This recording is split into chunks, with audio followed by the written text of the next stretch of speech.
राष्ट्रीय कृषि और ग्रामीण विकास बैंक की तरफ से इस योजना के बारे में बताना चाहूँगा कि हमारे जो हमारे अलग अलग गतिविधियाँ हैं उनमें से रीफाइनेंस देना एक वन ऑफ द फंक्शंस है।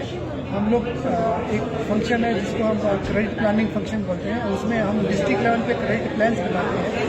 भारत सरकार और राज्य सरकार की योजनाओं की जानकारी हासिल करके और जो वहाँ पे इंफ्रास्ट्रक्चर आधारभूत सुविधाएं उपलब्ध है उसके हिसाब से हम कितना ऋण वहाँ पर लोगों को दिया जा सकता है, कितने लोगों को ऋण की आवश्यकता है, उसका एक आकलन करते हैं। उसके बेसिस पे हम पोटेंशियल लिंक प्लान बनाते हैं, उसको हम जिला स्तर पर तैयार करते हैं। जिला स्तर की जो इस तरीके की PLP बनाई जाती है उनको राज्य स्तर पर इकट्ठा करके स्टेट फोकस पेपर कहते हैं। वो स्टेट फोकस पेपर हम राज्य सरकार को और स्टेट के जो बैंकर्स हैं उनके सामने प्रस्तुत करते हैं। तो वो अगले साल के बारे में क्रेडिट की कितनी संभावना है एग्रीकल्चर या रूरल डेवलपमेंट के लिए, उसके बारे में एक जानकारी, एक संभावना के बारे में जानकारी देता है। वो जो हमारा डॉक्यूमेंट होता है उसके बेसिस पे फिर बैंक अगले साल के लिए एनुअल क्रेडिट प्लान तैयार करते हैं कि वहाँ किसी अलग अलग डिस्ट्रिक्ट में कितनी ऋण की संभावनाएं हैं। उसके बेसिस पे अलग अलग बैंक अपना टारगेट्स निर्धारित करते हैं कि हम कितना ऋण मुहैया कराएंगे। उसके आधार पर फिर बैंक जो है हमारे ग्रामीण स्तर पे जो भी लोग हैं, किसान भाई हैं या जिनके पास ज़मीन नहीं है, उनके भी जो भी गतिविधियाँ उनके लिए अलग अलग प्रकार के लोन उपलब्ध करवाते हैं। और जब वो लोन ग्रामीण स्तर पर बैंकों के द्वारा दिया जाता है, चाहे वो कोऑपरेटिव सहकारी बैंक हो, चाहे वो ग्रामीण बैंक हो, चाहे स्मॉल फाइनेंस बैंक हो या NBFC हो, MFI हो, वो लोग जो एग्रीकल्चर या रूरल डेवलपमेंट के लिए जो भी लोन देते हैं उन लोन्स के अगेंस्ट वो नाबार्ड की योजनाओं के अंतर्गत रीफाइनेंस की सुविधा में अपना रीफाइनेंस ले सकते हैं। तो उसके लिए फिर जो बैंक है वो अपनी तरफ से बताएंगे कि जैसे किस बैंक ने 500 करोड़ रुपया लोन दिया, किस बैंक ने 200 करोड़ रुपया लोन दिया, किसने 1000 करोड़ रुपया लोन दिया।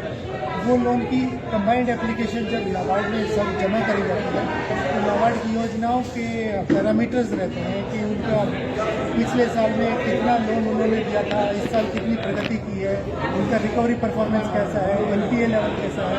उसके आधार पर उनको जितनी उनकी एलिजिबिलिटी बनती है उसके हिसाब से रीफाइनेंस सैंक्शन किया जाता है नाबार्ड के द्वारा। तो पिछले साल के बारे में मैं अगर आपके साथ बात करूँ तो नाबार्ड के जो स्केल ऑफ ऑपरेशन है, मैं क्योंकि नाबार्ड हमारा जो है वो एक डेवलपमेंटल बैंक है, डेवलपमेंटल फाइनेंशियल इंस्टीट्यूशन है, it is not a commercial bank. तो मैं इसको बिजनेस में नहीं कहूँगा, मैं इसको कहूँगा कि हमारा स्केल ऑफ ऑपरेशंस।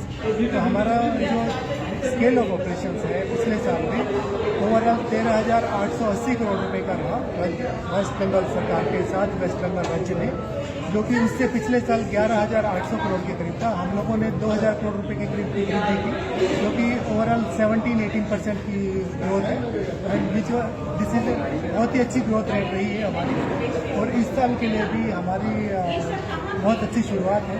हम लोगों ने राज्य सरकार के साथ ये एक इशू फ्लैग किया था कि राज्य सरकार के जो सेंट्रल कोऑपरेटिव बैंक उनमें से दो बैंक उनका CRAR जो एक एलिजिबिलिटी का एक पैरामीटर होता है, capital to risk weighted assets का रेशियो, जो बैंकों ने लोन दिया है उसके अगेंस्ट उनका कैपिटल बेस कितना है वो कम था, 9% से कम था, इसलिए वो बैंक हमारे यहाँ से लोन नहीं ले पा रहे थे।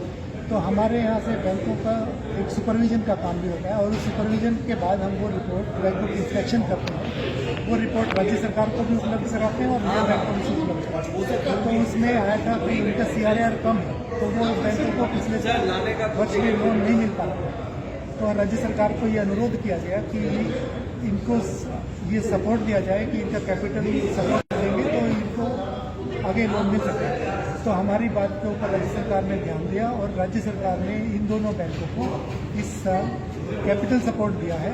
और इस वर्ष जो राज्य सरकार के सेंट्रल कोऑपरेटिव बैंक हैं सारे के सारे इस बार एलिजिबल हैं नाबार्ड का रीफाइनेंस देने। और अभी सेंट्रल कोऑपरेटिव बैंक्स की एक कॉन्फ्रेंस हुई थी पूर्व मेदिनीपुर में, जिसमें राज्य सरकार के minister of cooperation Shri Majumdar ji और ACS कोऑपरेशन श्री कृष्ण गुप्ता जी वो सब भी थे और हम भी नाबार्ड की तरफ से इस मीटिंग में उपस्थित थे। तो हमने राज्य सरकार का इस बात के लिए धन्यवाद दिया और आज फिर से धन्यवाद देता हूँ कि सभी सेंट्रल कोऑपरेटिव बैंकों को कोऑपरेटिव बैंकों को राज्य सरकार ने जो सहयोग दिया, उसके बाद वो सभी बैंक आज एलिजिबल है नाबार्ड का रिफाइनेंस लेने के लिए।